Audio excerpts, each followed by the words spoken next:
भूमिका बा कैसे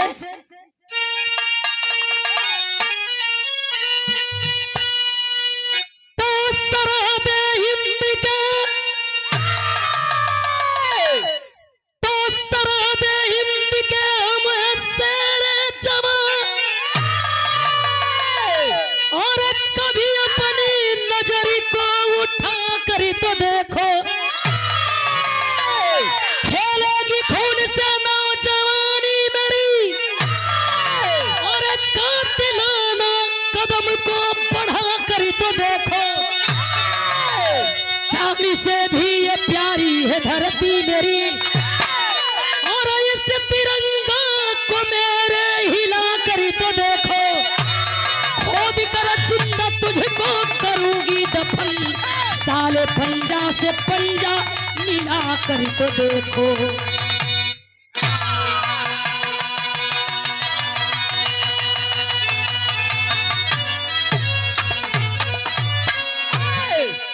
अरे खोद कर जिंदा तुझको करूंगी दफन तो साले पंजा से पंजा मिला कर तो देखो आए दिन रोज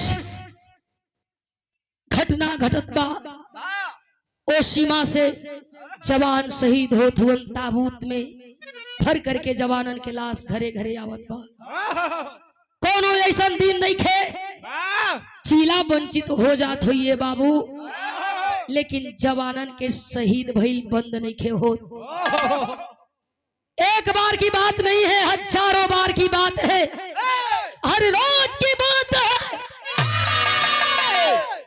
वह हिंदुस्तान का जवान जा करके सीमा पर डट करके लड़ करके जान की कुर्बानी देते हुए हमको आपको सुरक्षित रखने का काम करता है केवल जवान ही नहीं बल्कि साथ ही साथ आपके घर की बेटी हिंदुस्तान की बेटी जा करके सीमा पर आपके लिए हमारे लिए हिंदुस्तान के लिए लड़ने का काम करती है खोद कर जिंदा तुझको करूंगी दफन साले पंजा से पंजा मिला कर तो देखो एक हिंदुस्तान का सिपाही सरहद पर खड़ा होता है ललकारता है ऐ पाकिस्तान वाले कान खोल के मेरी बात सुन ले जिस दिन हम भाई का नाता भुला देंगे तेरे घर में घुस कर तेरी गरूर को चकनाचूर कर डालेंगे गोला बारूद हमको भी चलाना आता है ईंट का जवाब पत्थर से देना बखूबी जानते हैं लेकिन हम अपनी मर्यादा को पार नहीं करना चाहते बिरहा में एक लाइन गजल के नमूना द्वारा कभी भाव लिखल रहा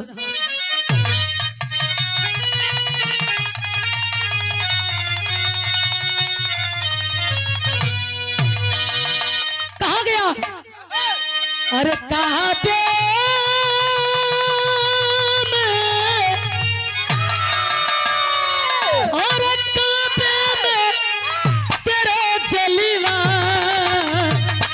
काशी में नजारा है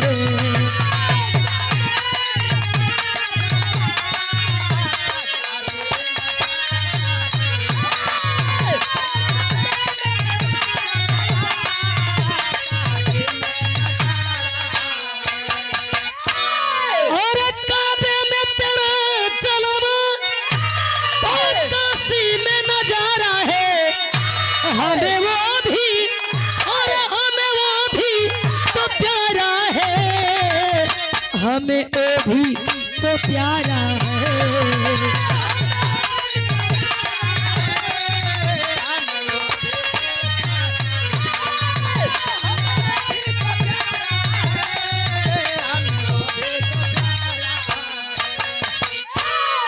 हमें काशी भी प्यारा है और काबा भी प्यारा है इसलिए कि दोनों जगह तो तू ही रहता है भाव का कभी लिखलन अरे फौलाद और फौलाद जिगर वाले मरने से नहीं डरते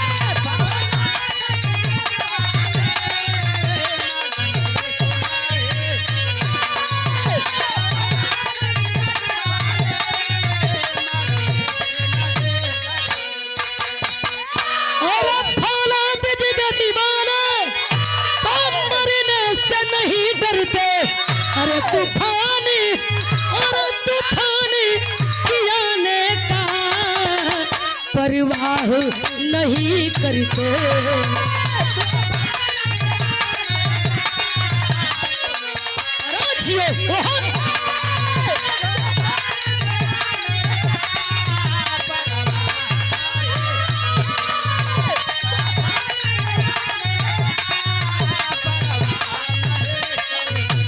एकदम सही है, बहुत अच्छे। तूफान की आने का भी परवाह नहीं करते। लड़े वाला कबो मौत से ना डरेला। और हकीकत कहल जा तो मर्द के दर्द भी ना होला। कहानी कैसन बा या कहाँ के बा शुरुआत बा।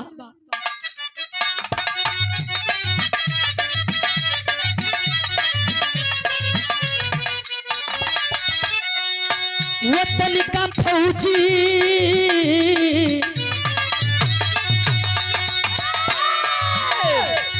वतन का फौजी अपना फर्ज जब निभाता है, वतन का फौजी अपना फर्ज जब निभाता है, कहाँ कर खून मौत वाली दुल्हन लाता है।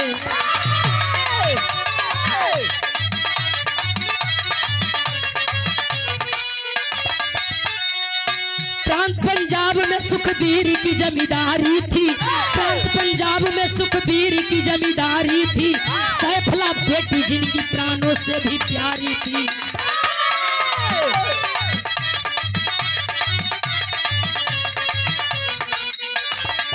बीए की छात्रा स्कूल पढ़ा करती थी, बीए की छात्रा स्कूल पढ़ा करती थी, जवानी जलवे में उड़ान भरा करती थी।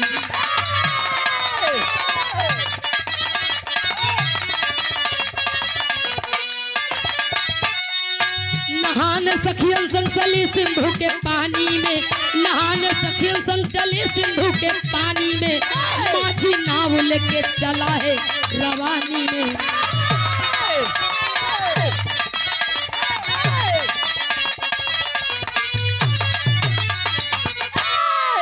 बतावल गई प्रांत पंजाब में रहे वाला सुखबीर जमींदार का एक बेटी रहल, जिन्हें बेटी का नाम बतावल गई सैफला। वो सैफला नाम का बेटी बीए का छात्रा रहल, बीए का पढ़ाई करत रहल अपने सहेलिन के साथ। एक दिन सिंधु नदी में चलल बे मजा लेवे बदे। सिंधु नदी के किनारे जाके सैफला खड़ी बा, देखत बा तरह तरह का कुल नौका पर लोग सवार, वही सिंधु नदिया में मजा लोग करत बा, इंजॉय लोग करत बा, नैया पर बैठ के लोग झिझिया खेलत बा। देखते देखते नजर पड़ल सैफला को, ओह घाट से यह घाट एक नाय आवल चाहत बा, वही नैया पर 2-4-10 लोग बैठल बा। ए बाबू, सिंधु नदी के बीचों बीच में जैसे ही उनाई आइल बा, आकाशमात उस सिंधु नदी से एक लहर उठल, एक ज्वार उठी है। मल्लाह कोशिश करत बा कि नैया के ये ज्वार से बचा ली, नैया पर बैठल लोगन के बचा ली। जल्दी जल्दी नैया के मल्लाह आगे बढ़ावे लगल। एक घाट से सैफला देखत बा कि यह नौका डूबने वाली है, नौका पर सवार लोग भी डूबे वाला बा। मल्लाह की कोशिश विफल हो गई है बाबू। चाह करके भी वह मल्लाह अपनी नैया के किनारे ना लगा पौलन। आखिरकार भइल का गीत लगल बा।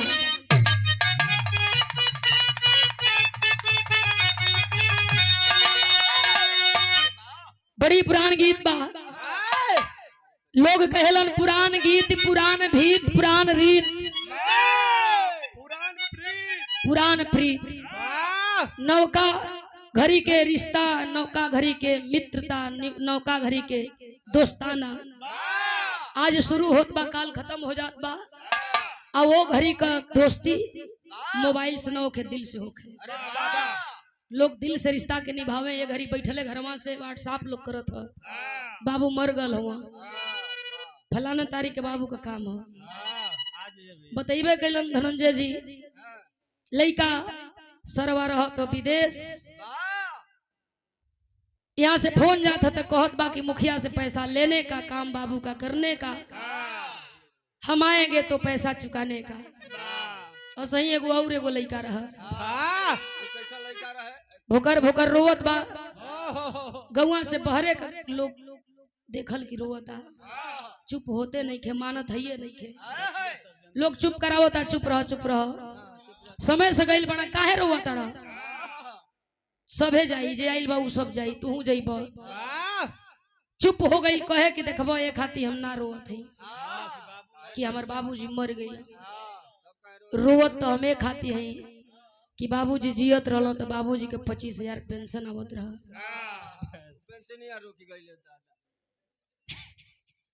बाबूजी मर गए, पेंशनिया अब ना मिली। ऐसा लोग बा, बाबू माई मर जाए रोवाई ना आई, लेकिन जब लैला मार ली तो भोकर भोकर रोई हन। ऐसा लोगन के मुँहे का लगे के बा, मुँहे केहू की मत लगा, आ लगबो कर तो निम्मन मनई के मुँहे लगा। एक बार यही मैं सभा बैठल है, जगह अनहरा बैठल है पुड़िया खाए। वो कहलस कि तू पड़ोसिया तो इशारा कर दिया, एक बार खोख देबा तो हम जान जब कि आगे पत्तल गिर गल, दूसर का बेर खोख देबा तो जाना कि पूड़ी गिर गई, तीसर का बेर सुरहुरी अटकल तो 10-12 बेर खोख दिल, लगल उठ के भागे, सबकर पतलवे खाँच दिहलस। यही का सभा लगल है, वही सभा में कुकुर बिलार नेउर हुड़ार सियार सभे जुटल है। हम बड़ बानी, हाथी कलश केहू ना बढ़, जंगल का राजा शेर बढ़ हुन। गधा खड़ा हो गई, गधावा लगल खुरियाए, कहे कि हम मनबे ना करब, हम ना मानब कि जंगल का राजा शेर खाम हमन। उठ गई सभाई भइल कि चला शेर खाम से पूछा जा। सभे उठ के गई, शेर खाम से पूछाए लगल। शेर खाम कहलन कि हम नहीं कहले कि हम राजा हैं। ई बात कहल के गधावा कहल कि ये हथिया कहला ये बौराइल बिया, ये हथिया कहत है कि जंगल का राजा शेर खाम हमन। कोड़ा मंगाई के शेर खाम हाथी के 5 कोड़ा मरवौलन। हथिया बड़ी निराश हो गई, आंख में आंसू बा, आंख से डब डब आंस जमीन पर गिरत बा। उठल हथिया सभा से जाए लगल, बाकी सोचत बा कि जानब ना अपन गलती तो जीवन भर पछताई। घूम के आइल शेर खां से पूछे लगल, ए शेर खां, हम तुहरी पक्ष का लड़ाई लड़ली या तू ही हमके 5 कोड़ा मरवा दिहला। दुख तो हमके ये बात का बा कि तुहरी खाती लड़नी तू ही मरवौला। जाए जवाए की घड़ी हमार गलतियां बता देता कि काहे मरवौला। शेर खाओ कहला कि ये हाथी तुहार गलती कुछ ना रहे, गलती तुहारे तने रहे कि हेतना आई हुड़ार बिलार सियार बैठल हुअन, एमा से केहू के मुँहे लाग गई होती तो तुहके माफ करती। अच्छा मुँहे लगबो कैलू तो एगो गधा के मुँहे लगल बड़ू।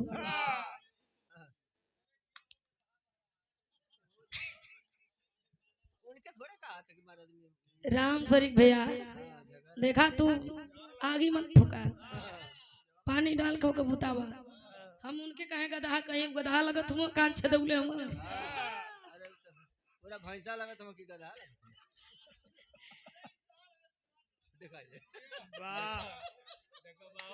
ले जाके तब अपने गेहूं में हाँक देता काहे हेजा का बैठौले हुआ। सबकी मुँहे लगिया भैया, लेकिन गधा के मुँहे लोग मत लगिया। वो सैफला नाम का लड़किया देखत बा, गीतिया का बोल रहल, बड़ी पुरान गीत।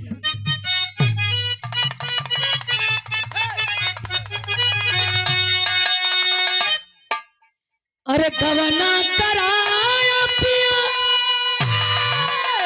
उवे घर बैठावले, तड़पन कोई लरिया में और लागली रे, मेरा मोही दगा देके अरे भागल रे निरमोही दगा देके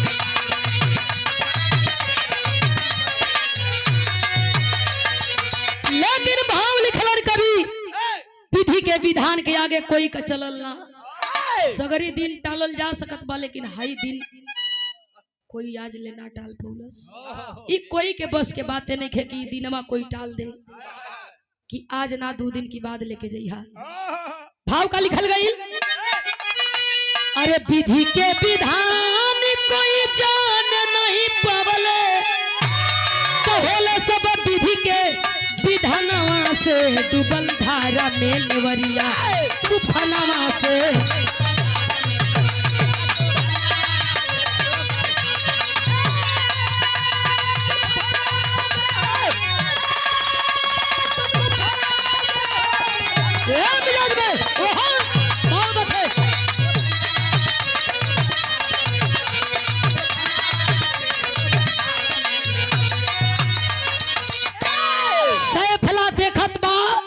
नैया सिंधु नदी में डूबल चाहत बा लोग चिल्लात बा अरे बाप बाप जान गईल कोई अब नौका पर बा बैठल बा बचे का कोशिश करत बा कोई पानी में छलांग लगा के जेके पवरे का ढंग बा पवर के निकलल चाहत बा कोई वही सिंधु नदी में पानी के घूंट पियत बा देखते देखते सैफला दौड़ल बा कैले किया बा अरे डूबे उतिराय कोई धारी में समाई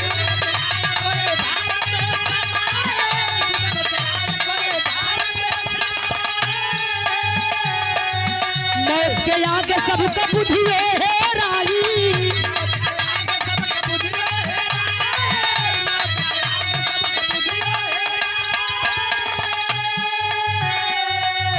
लगल निकाल पाला सबके पहरवा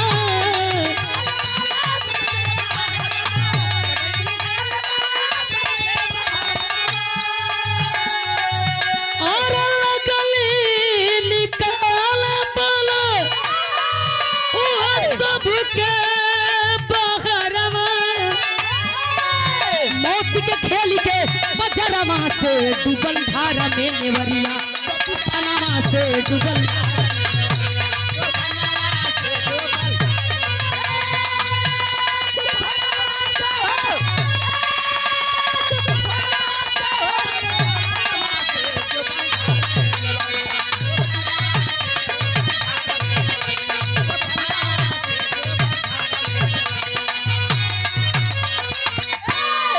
सैफला नाम कलई की वो सिंधु नदी में छलांग मरलस दौड़ल गईले बाबू जेके देखत बा डूबत बा पकड़त बा दुपट्टा फेंकत बा खींचत बा कुछ लोगन के बचा लेलस कुछ लोग वही सिंधु घाटी के किनारे पर बैठल रोवत हुवन अपने समय के नसीब के किस्मत के कोसत हुवन वही लोगन के बिचवा में एक मेहरारू बेजौने मेहरारू का नाम बतावल गई अमृत कौर अमृता कौर नाम के बड़ी सुंदर एगो दुल्हन किनारवा बैठ के फफक फफक के रोवे लगल हाय रे हमार किस्मत सिंधु नदी देखे के बड़ा इच्छा रहल लेकिन हमें ना पता कि ये सिंधु नदी में हमार मौत मुंह बा के हमारे इंतजार करत बा सैफला की वरिया ताक के रोवत बा सैफला आंख के आंसू पछला अरे चाची तारा आंख के सामने कितना लोग उस सिंधु नदी में समा गई तोहर नसीब अब ठीक बा मालिक तोहरे खातिर ठीक बाड़न की बच गईलू काहे रोवत अड़ू अमृता कौर रोवे सैफला के अपना गोदिया में भरल चाहत बारे बेटी हर मतारी के कोख से तोरी जैसन बेटी बहादुर पैदा होके ए बिटिया अगर तू आज ना हो तो दुनिया जहान हमारी खातिर आखिरी दिन हो सैफला कहे चिंता मत करा सब लोग अपने अपने घरे द्वारे जात बा तो हम घरे द्वारे जा जे डूब गई ओकर कहानी खत्म बा आखिरकार वही अमृता कौर उठी और चल देती है घर को जा करके घर में अमृता कौर अपन दुखवा अपने कर्नल पति से बतावल चाहत बा नंबर डायल कैलस, काने ले मोबाइल सटौले बा। कर्नल साहब फोन उठौला, हेलो। अमृता कौर रोवे लगल, पूछे लगला कर्नल साहब, अरे अमृता, कोई घरवा के लोग ताना देलस, कोई कुछ कही देलस, काहे रोवे तड़ू? अमृता कौर रोवे, कहे का बताई तनी सुनी। रो के कहे, का कहे?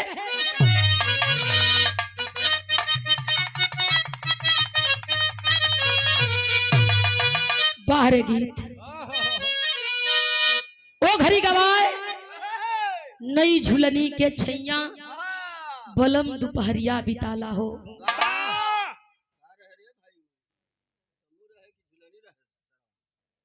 प्रेम रहे तम्मू ना रहे।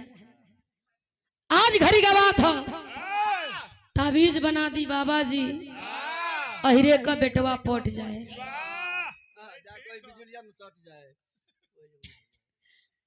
ए बाबू, नवा 9 दिन पुरान 100 दिन, आज का गीत आजे आवत बा, बिहान खत्म हो जात बा। अगर पुरवा बह गल तो पच्छी और गीत खत्म, आ पछुआ बह गल तो पूरब और गीत खत्म। लेकिन हाई मेहरारू कले रहली, गीत कबो खत्म होखे वाली नहीं थे। का कहे? अरे हमारी पैजे बुरा जहीरा जड़ा द,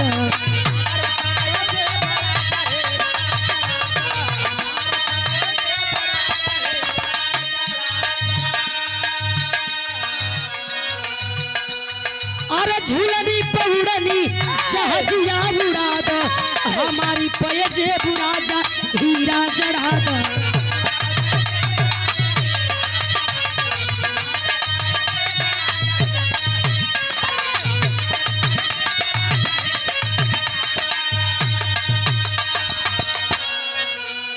बतावत बा अमृता कौर अपने कर्नल सैया से कहत बा, अरे बतावे गोरी रोई रोई पिया से कहानियां,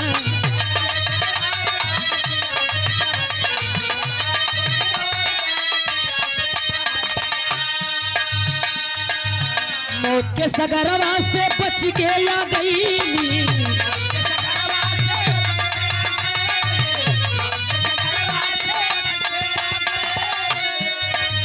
धर्म का बेटी एगो हमके बचवली,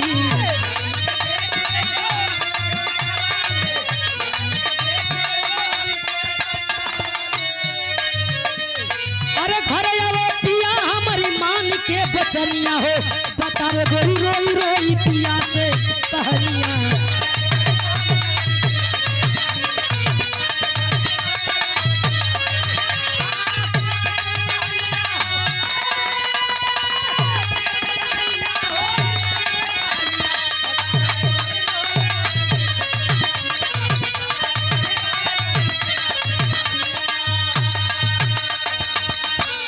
सारी बात के फोन पर अमृता कौर बतौले बे, ए साहब छुट्टी लिखवा के घर में आई, देखल चाहत बानी। कर्नल साहब छुट्टी लिखवाई के घरे आई हवन, आ करके ओ अमृता कौर के समझावत हवन, मालिक जेकर बुरा ना करेलन बुरा ना होला, केहू का बिगारी जी, राम का बनावल बतिया। मालिक का जब नजर टेढ़ हो जाला, मालिक के नजर और नियत जब लोगन के ऊपर से हट जाला, तो बिगड़े से कोई रोक ना पावेला। जिंदा बाड़ू हमरे सामने बाड़ू बहन, तो के नहीं खे मरे के रोआ मत, समझाई बुझाई के वह कर्नल साहब अमृता कौर के गले से लगौलन। पूछे लगल कितनी वो धर्म की बिटिया का नाम बतावा, जो तोहे जीवन दान दिलस, बतावे कि ओकर नाम सैफला रहल, पंजाब प्रांत के रहे वाला सुखबीर जमींदार का बेटी रहल, ओके हम अपन बेटी बना ले बनी। चली रहुओं के दिखा दई। कर्नल साहब चलल हुन सैफला से मिले खाती घरवा अइलन, आके सुखबीर जमींदार के समनवा खड़ा हो गइलन, जेकरे घरे कबो वर्दी वाले न जालन, चली जाई, अचानक लोग घबरा जाई। सुखबीर जमींदार देख के घबरा गइल, हाँ अरे साहब कोनो बात कलन कि तोहार बेटी कहाँ बिया? ये साहब कोनो गलती हो गई बिटिया से, कहना हमार धर्म का बेटी बा, बिटिया से मिलल चाहत बानी। घरवा में सुखबीर जमींदार गइल, जाके बेटी से अपने सारी बात के बतौला, बिटिया कोई तोहरा से मिलल चाहत बा। आइल बा सैफला देखत बा अमृता कौर के चिन गइल, रे तू हाँ तहार बाबू मिलल चाहत रहलन, खटिया बिछौले बा बैठलन। हाँ कर्नल साहब एक तरफ अमृता कौर पानी पिए के लेके आई, देखत हुन सैफला के, ए बेटी बड़ी बहादुर बाड़ू, हमरे धर्म पत्नी के पुनः जीवन दान देवे वाली बेटी के हम कुछ देवे बदे आई है। अमृता कौर इशारा करत बाकी मांगला जवन मांगे के होखे, बार बार मौका ना आवेला। हंसे लगल सैफला, छोड़ा जवन कह भी करी। हाँ अमृता कौर कहे का चाही बेटी? वो सैफला कर्नल साहब की ओरिया तकला, कहला कि धर्म का जब बाबू हो ही गई बड़ा, जवन कहब करबा कलन एकदम करब। का कहे? गीतिया के भाव बदल गइल बा।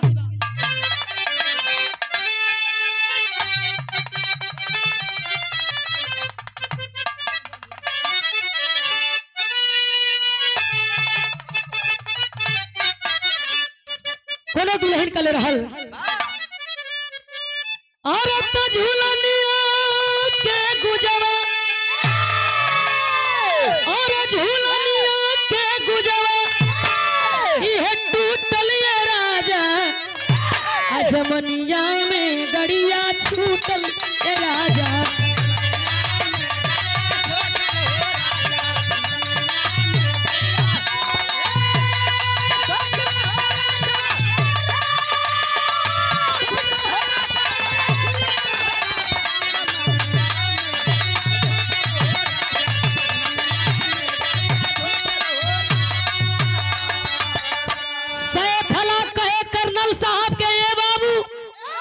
हमारी इच्छा बा बचपने से कि हम सीमा का सिपाही रहती तब पापियन के छाती के छलनी कर देती, लेकिन हमारे बाबू हमें कहीं जाए ना देलन, रोवेलन।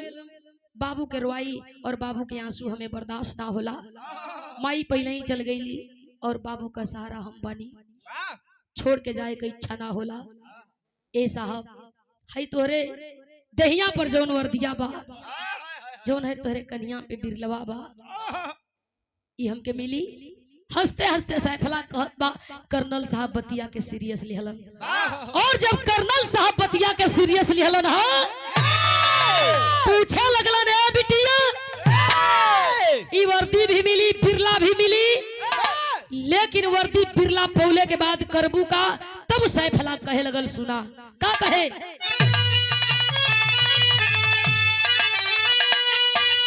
औरत दुश्मन की छाती पर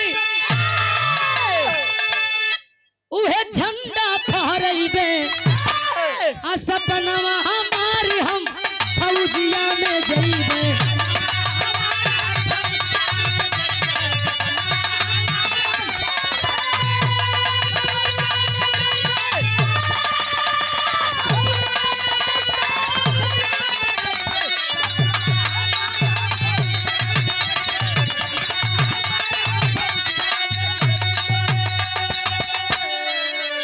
एयरफोर्स का कर्नल तैयारी करवले, बंगलोर ले जाके परीक्षा दियवले।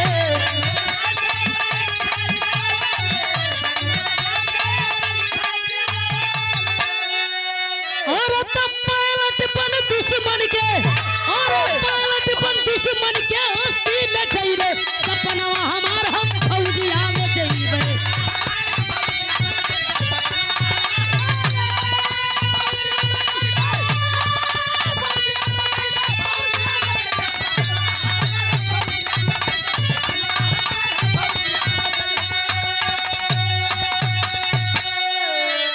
सपनवा हमार हम फौजिया में जइबे। लेकर के कर्नल साहब चलल हुन, अपने मन के मना लिया, आ भुला जइहा कि खाली तहार बेटी नहीं के, ये हमार भी बेटी बा। समझा करके अमृता कौर ओ सुखवीर जमींदार के बिटिया के संगमा लेके चले लगल। सैफला रोवत बा, बाबू समय से खाइल करिया, चिंता मत करिया, समय समय से फोन करब बतियाई। करेजा के पाथर कैलन सुखवीर जमींदार, अपने बेटी के विदा करत हुन। चलल बे सैफला लेकर के कर्नल साहब चलल हुन, तैयारी करवावे लगलन। बंगलौर में परीक्षा भी पास कैले बा सैफला, ट्रेनिंग जारी भई, ट्रेनिंग के भी पास कैलस। ट्रेनिंग पास कैला के बाद ओ सैफला के वर्दी मिलल, ड्यूटी अब नहीं खेलगल। छुट्टी पर घरवा आई, 2 महीना का छुट्टी बाबू की संगमा बीतल हो। समझा के एक दिन सैफला अपन कपड़वा रखे लगल। बाबू अब हमें जाए को हुई। सुखवीर जमींदार का लगल जैसे करेजा फाट जाई, रोवे लगलन भोकरी भोकरी के, ए बेटी जा तड़ू जा, खाली हमार तो बेटी नहीं खू, बेटी हमार रहलू लेकिन अब पूरा हिंदुस्तान का बेटी बाड़ू, हमार लाज बचा लिया। कोई न कहे पावे कि सुखवीर जमींदार का बेटी कायर रहल, सुखवीर जमींदार का बेटी सीमा पर लड़े जोग ना रहल। जाताड़ू तो दुश्मन के सामने से वार करिहा, गोली खाए के होई तो सीना पर गोली खइहा। भेजलन है बिटिया के, बिटिया चलल बे ए बाबू, वो सैफला के ड्यूटी लगल है हिंदुस्तान और पाकिस्तान के बॉर्डर पर। सैफला मन तन धन से अपन ड्यूटी करे लगल। एक दिनमा सैफला सोचत बा कि इहो कोनो जिंदगी, इतना दिन हो गईल आज ले दुश्मन हमरे सामने ना आइलन। सपना एक के रहल कि दुश्मन सामने यहन, दुश्मनन के छाती पर झंडा गाड़ब, असली हमरे ड्यूटी के ये पहचान हुई। बकिया हम करे आइल है, रुपया पैसा ना चाहिए। ए बाबू सैफला सोचत बा का विराम भाव लगल।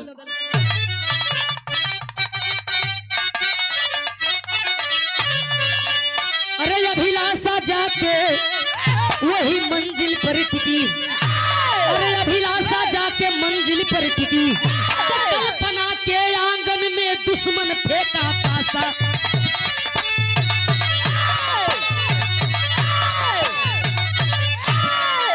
हर मंजिल हर काम वतन है, अरे हर मंजिल हर काम वतन है, मेहनत करने वालों का जीवन उनका डूब जाता है, स्वार्थ में जीने वालों का।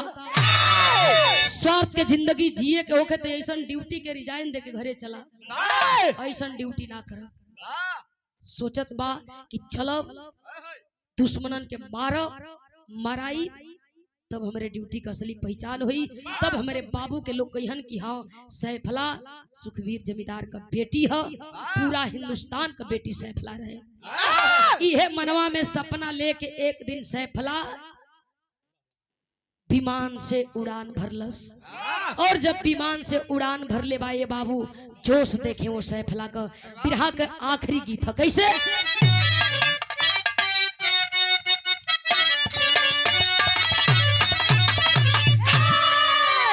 स्वर्गीय रामदेव गुरु, स्वर्गीय पुल्लू गुरु अपने जवानी के रवानी में गीत के कबूलन कैसे लोग गावे। अरे बारी उमर कमर लचकनिया, अरे बारी उमर कमर लचकनिया, बारी उमर कमर लचकनिया, गोरिया खींचे निहुर के पनिया, गोरी के झूले झूलनिया।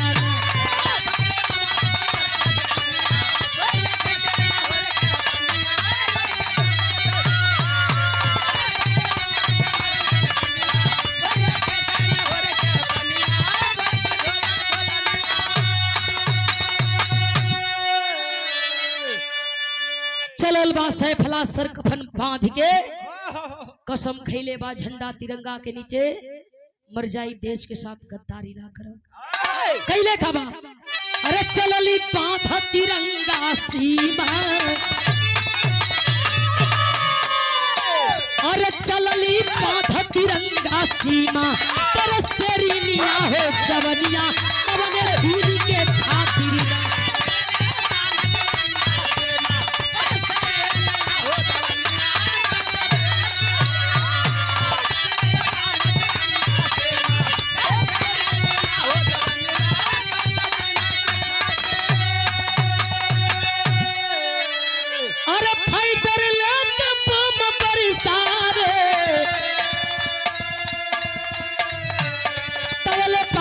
नजरी घुमावे, मिसाइल दागे ले अभिमानी, और पैर सुटिल कुदी भवानी, तो गिरली जाए हिमालय गिरली चाही मालही इस सरानिया हो चवनिया कवने चीनी के खातिर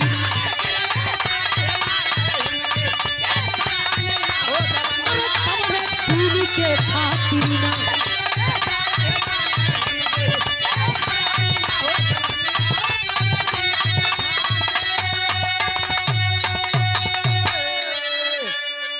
फाइटर विमान लेकर के वहां सैफला आसमान को छू रही थी। नजर पड़ल कुछ पापियन के कैंप दिखाई देलस। बम बरसाना शुरू करती है। हैरान हो गए पाकिस्तान के बहादुर आचारी।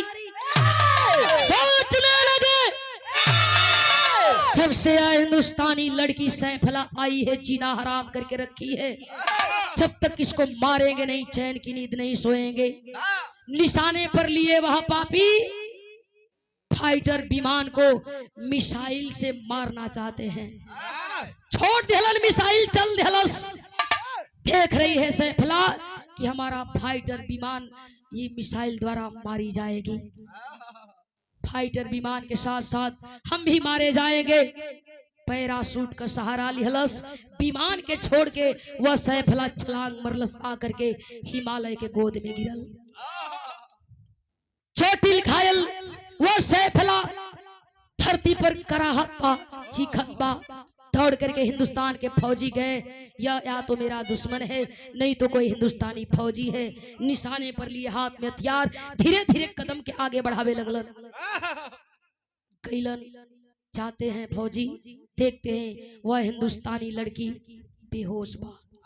पानी का छिट्टा मरलन। होश में आई सैफला। एक बार उठ के खड़ा होकर चाहत बा लेकिन वह चोटिल घायल सैफला मजबूर है लाचार है। हिंदुस्तान के फौजी आवाज लगाए चिंता मत करिए। हथवा उठौलस। हम भी हिंदुस्तानी हैं। अपने को सिलेंडर करती है। हम भी हिंदुस्तानी हैं। सारे फौजी रुक गए। कोई गोली नहीं चलाएगा। पूछते हैं धीरे धीरे बड़ा हिम्मत करके वो फौजी करीब गईलन। कहां से आई है? प्रांत पंजाब करहे वाला सुखवीर जमींदार का बेटी है। हिंदुस्तानी बेटी हिंदुस्तानी फौजी है।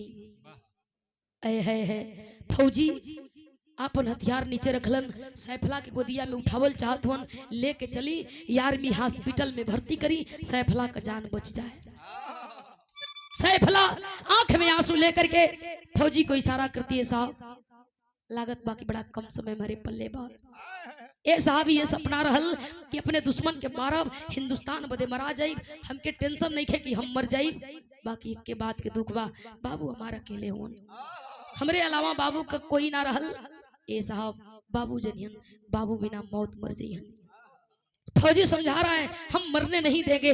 आप मरेंगे नहीं चिंता मत करिए। उठाई के लेके दौड़ल चाहत हुन। पर्स गिरल है। इशारा कर दो साहब हमारो माँ कुछ यादगार सामान बा कुछ कीमती सामान बा। साहब पर्सवा पुनः जमीन पर फौजी लेटौलन। दौड़ के गईलन पर्स के उठौलन।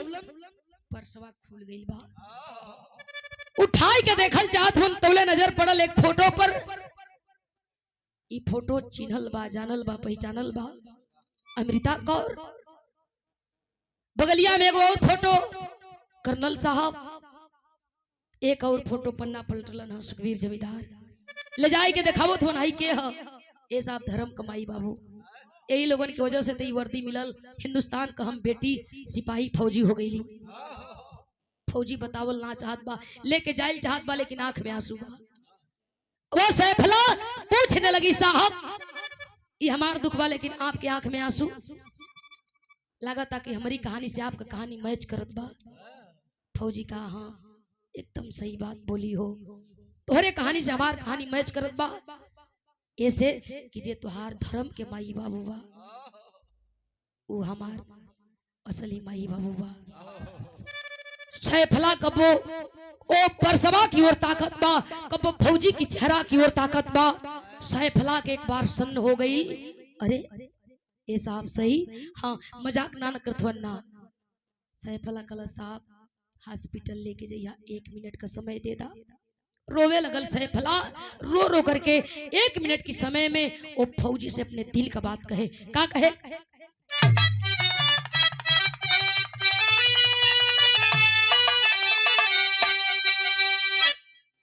अरे मानी के कानवा साचो का अगर ये लोगनी के बेटा तू ही हुआ तो एगो काम करा। कहत बा अरे मानी के कानवा ता हमरो टोलिया उठवताओ आ हमरो मंगिया सजवता हो ए सब बाटे दिल के आरमाना जिंदगिया मोर सवरिए मुजाहिद हो।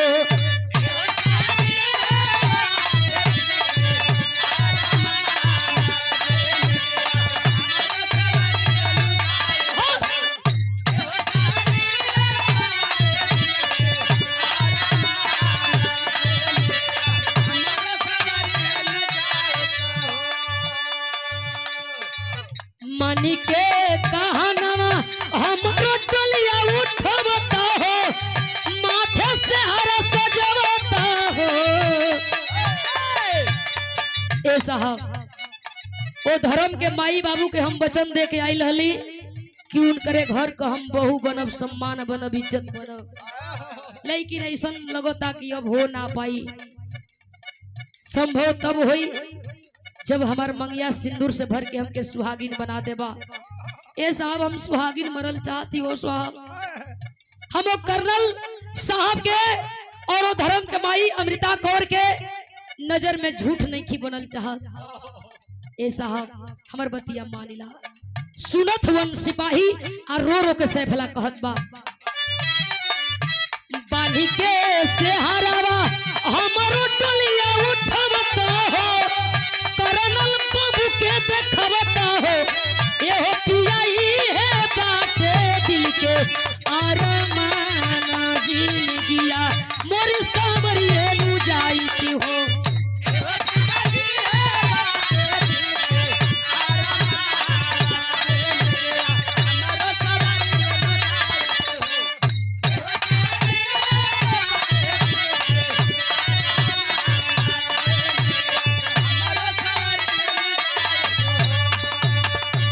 सम्मान भरा फौजी जवान गुस्से में लाल सैफला की मांग को भरता है, हाथ को चोटिल किया, खून से मांग को भर दिया, सुहागिन बना दिया सैफला को।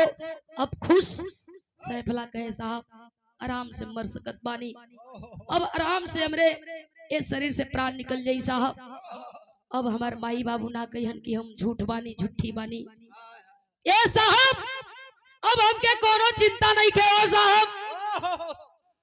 कर्नल साहब अब जहाँ चाहिए वहाँ घमंड से कहियन कि हमरे घर का बहू रहल, हमरे घर का पतो रहल सैफला। ए साहब अब कोनो दिक्कत नहीं है, चाहे हॉस्पिटल जाए या चाहे लेटाए दिलन धरतिया पर, हाथ में हथियार व फौजी लिया। ऐसे कैसे अकेले मर जीबू? नहीं खे मरे के तो के मरे के नहीं खे। देखता है तमाम वह पाकिस्तान के दुराचारी हाथ में हथियार लेकर के दौड़े हैं, आगे कदम को बढ़ा रहे हैं। हिंदुस्तान के कुछ फौजी तड़ा गोली चलावत हुए। सोच गया वह नाहर सिंह कि आज सैफला जिएगी या हम जिएंगे, या सैफला मरेगी या हम मरेंगे। लेकिन सैफला का सगरी सपना पूरा करल हमार जिम्मेदारी होला। पोजीशन बनौलन, हाथ में हथियार लेलन और आगे कदम बढ़ौलन। आल्हा के भाव में लिखल गई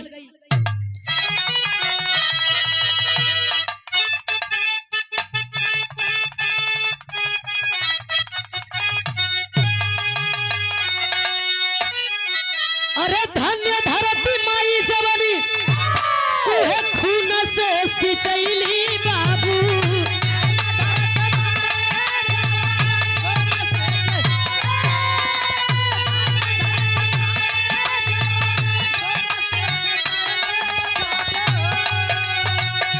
ओकर इतिहास आजी करे गुणगान।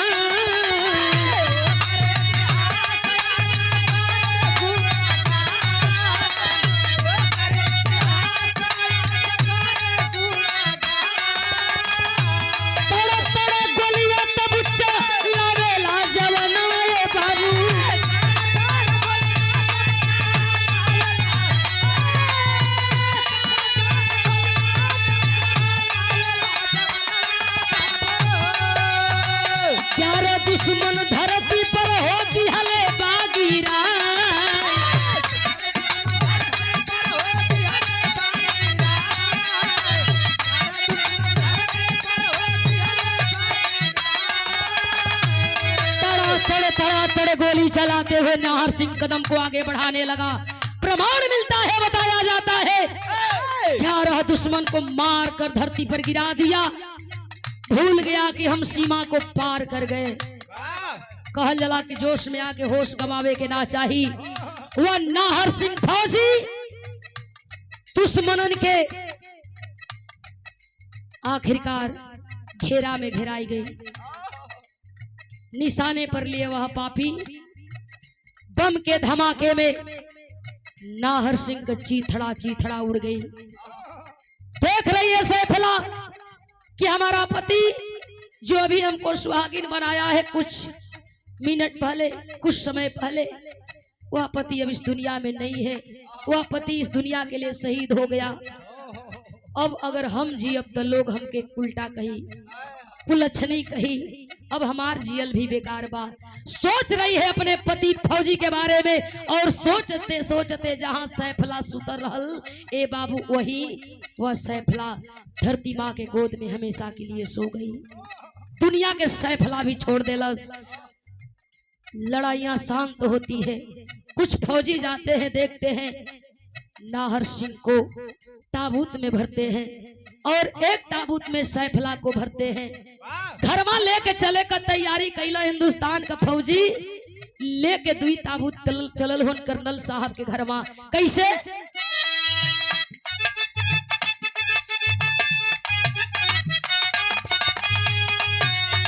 सीमा का फौजी दोनों लसिया हो उठाई ली हले।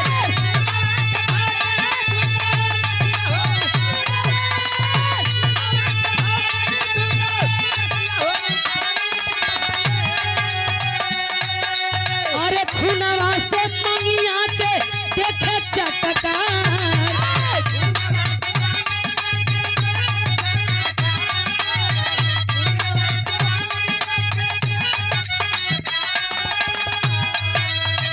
लेके घरवा अइलन कर्नल साहब। देखत हुन ताबूत, ताबूत के देखते कर्नल साहब समझ गइलन कि हमार बेटा ये दुनिया में ना हुन। जाए के ताबूत खोलत हुन, बेटा के लाश के देख करके कर्नल साहब रोवत हो, अमृता कौर भी रोवत बा। दूसर की ताबूत जब खुलल ह, सुहागिन सैफला के जब अमृता कौर देखली ह, कलेजा फटे लगल, आंख में आंसू बा, रोवत बाड़ी। बाहरे बिटिया तू धन्य बाड़ू, हमके जीवन दान देके तू ये दुनिया से चल गईलू। एक तरफ कर्नल साहब सोचत हुन कि आखिर हम कैसे जियल जाई, बुढ़ौती का सहारा एक के बेटा दुनिया से चली गई। और एक तरफ अमृता कौर सोचत बा कि हमार बहू बेटा ये दुनिया में नहीं खन, अब हमने का जियल बेकार बा। दोनों जानी रोवत बाड़न। गौवा के लोग समझावत हुन दोनों जानी के मालिक के मर्जी के आगे केहू का चलल ना, और ये मर रोवे का बात ना बात। तुहार बहू तुहार बेटा देश बदे शहीद भइल हुन, एक वीर गति के प्राप्त कैले हुन। लेकर के कर्नल साहब बेटवा के दाह करे बदे चलल हुन। ताकि एक के बतिया का कष्ट बा कि जाते जाते कम से कम हमार औलाद, हमार बेटा, हमार संतान हमके बता देले होत कि हमारे बुढ़ौती के करे सहारे बीती तो हम सुकून का जीवन जी लेती। लेकिन हमार बेटा जाए से पहले एक को बेर हमसे ना कहलस कि हमार सहारा बुढ़ौती का के बनी, के करी सहारे हमार बुढ़ौती बीती। रोवत अनन रो के अपना बेटवा और नाहर सिंह से कहत हो आखिरी भाव में,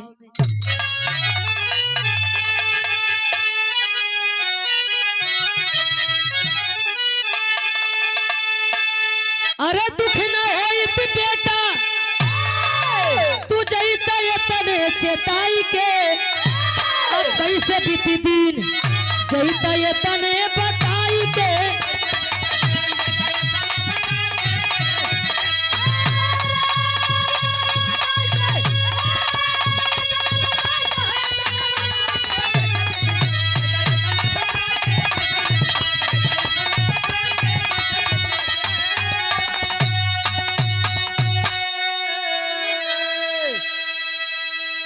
माननीय मुख्यमंत्री तब फर्ज के निभवले, अरे दोनों परिवार के धीरा जवाब बाधवले।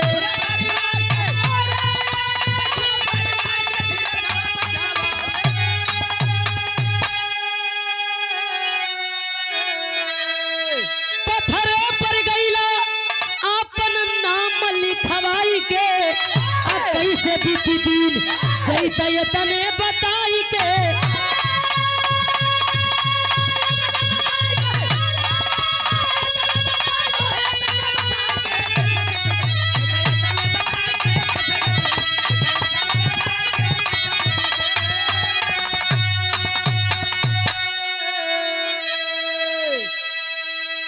देश के लिए हमारे लिए शहीद जवानों को हम याद करते हैं 15 अगस्त और 26 जनवरी के दिन शहीद होने के बाद उनकी मूर्ति लगाई जाती है। हम जाते हैं श्रद्धा का सुमन अर्पित करते हैं, उनकी वीरता को याद करते हैं, उनकी कुर्बानी को याद करते हैं। ऐ मेरे वतन के लोगों जरा आंख में भर लो पानी, जो शहीद हुए हैं उनकी जरा याद करो कुर्बानी। हम उनकी कुर्बानी को 15 अगस्त और 26 जनवरी के दिन याद करते हैं, बाकी दिन तो हम अपने काम में बिजी बनी। आखिरी भाव लगल हो गुरु बिहारी गुरु गणेश गुरु रामलाल गुरुदारी स्वर्ग से चंद्रिका कवि अरे बच्चन जी